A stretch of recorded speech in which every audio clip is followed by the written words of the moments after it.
What's going on, guys? Clone Force 23. We got another deck tech video for you today. Next one is probably our number two most played, probably by you, Alec. We got Yellow Han. We got Alec here today. Say hello to the people. What's going on? Chuta solo.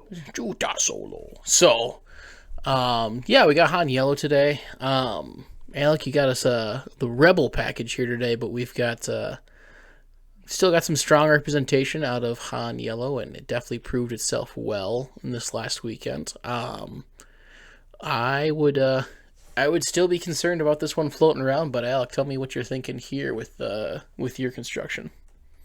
Yeah, so this is the Rebel version. I think last set the Rebel was definitely like existent, and it did take down a couple PQs, but I think just the good stuff or balance version was the one that everyone kind of was prepared or knew about playing.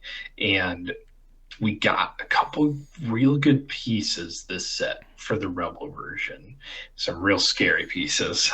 One being the Rebel Falcon, and two being the Han Solo pilot.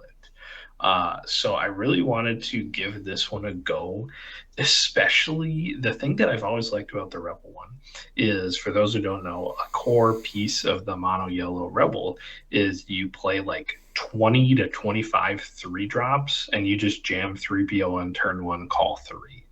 And I think it's like a 50-50 shot of drawing a card every Oh, turn, which is great, especially for Han. Seems good, yeah, right?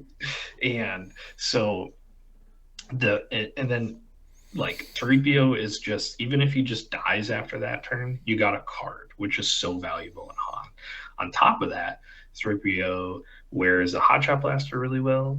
3PO is a wing leader target, fleet lieutenant target. Like, he's very versatile. And again, he's just kind of like they want to throw him away and waste resources to kill him.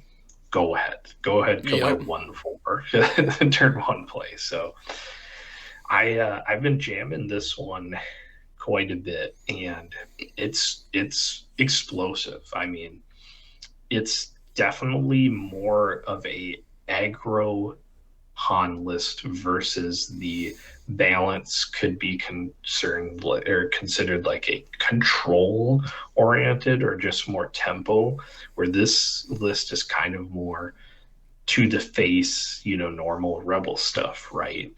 um but so we'll talk about kind of our new pieces that we got. Big one being the Falcon.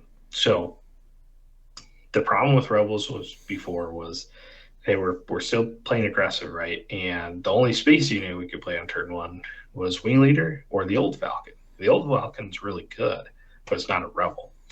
Now we get to play a 3/4 in space that's a rebel.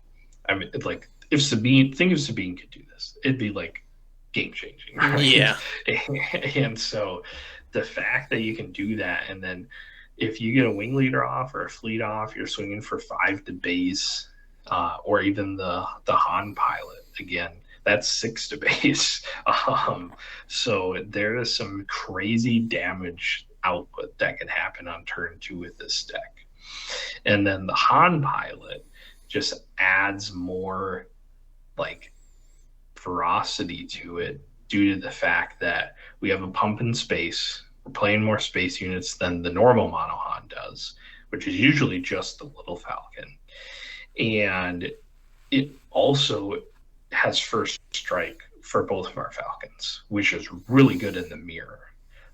So we can eliminate opposing Falcons if they start with that. We have initiative.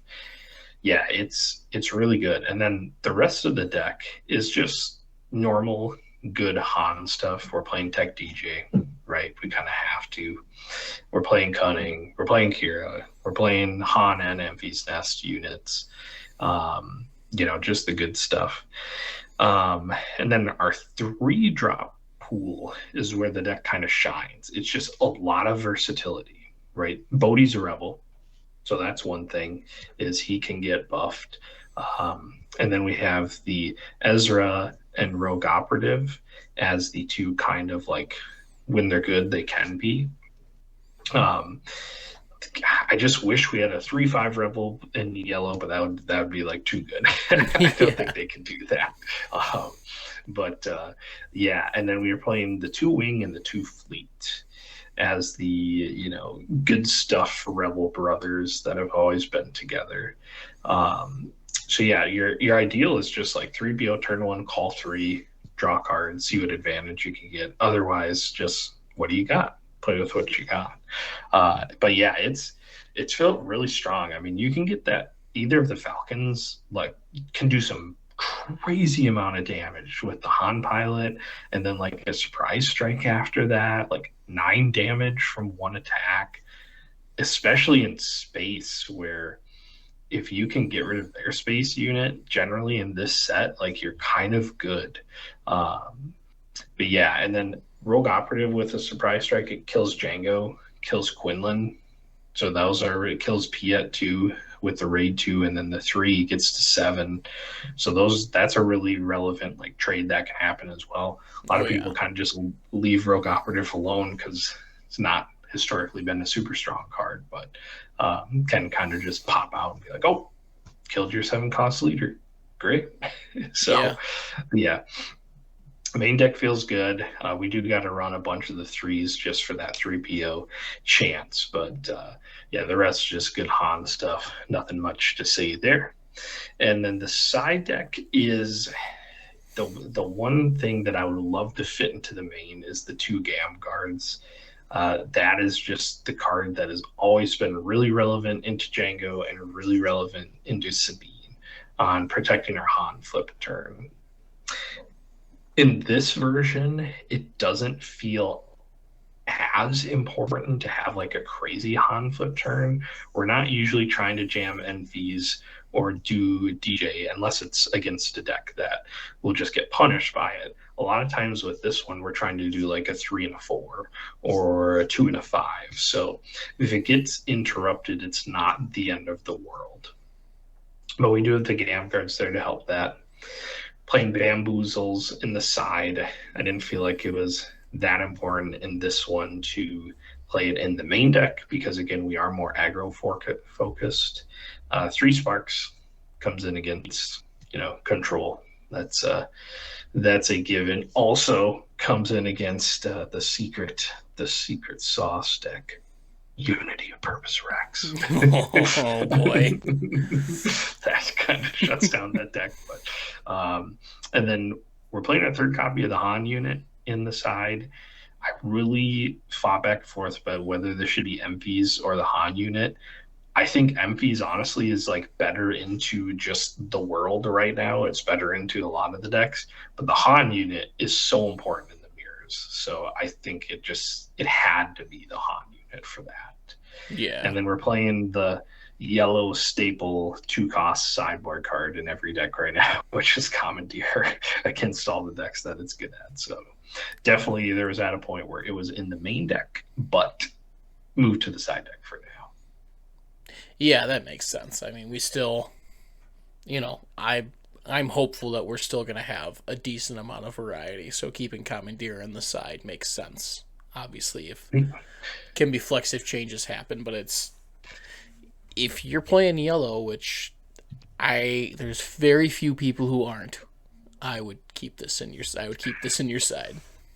Yeah, it's good until like half the like meta, if we want to call it at this point already right now. But the other half, it's just like Commandeer does nothing into Sabine. It's not like that strong into Quinlan. Yeah. And those are two definitely like tough matchups for Han. So you're kind of favored into them, but they're definitely tough. So you don't want to put yourself in a situation where your game one against them is like real bad, and your game one against Django or Piet is not bad by any means Sure. without them in the main deck. So Well, yeah. I mean, Han Yellow is still relevant. yep. Cunning's a hell of a card, a hell of an aspect. So Yeah, I mean, again, it's like this. It's kind of like Kaz. Also, huge apologies to our Kaz fans. I've given up on our boy Oh in, no, in the Lord. mono yellow world. I'm rotating back to the degenerate Han Solo. I know we promised a video for Kaz, but this is the video for Kaz. My advice is just play Oh on gosh. or Sabine. Oof. It's not his time to shine yet. Just wait till rotation. It'll be his time. Well, I think But it's, I think like glass cannon aggro is particularly difficult right now with mhm. people who can have, like this deck can be control when it wants it to be. Django has all the measures for tempo, and if you're not playing those two, you're playing crazy people like myself who are still trying to play control, and you're running into a lot of challenges. So Yeah, I apologize to the Kaz lovers out there. You're the true ones if you're keeping up on it, but yeah. Prove us wrong. Prove me yeah, wrong. that'd be great. But yeah, glass cannon aggro is like you need ECL for glass cannon aggro. So Yeah, which makes the Kaz a big challenge. yeah, yeah. But well, if you like this video, make sure you're subscribed. We got some more coming on the way as we continue to shape the next round of meta and all of that goodness that comes with it. But give us a comments if you give this a try. Let us know how it went for you. Otherwise, we'll catch you in the next one, and peace out. Peace. Space tech, spaceports, TCG, card sports, of course, till my voice goes hoarse. Welcome, reckon decking with the strategy, the energy, it's Clone Force 23.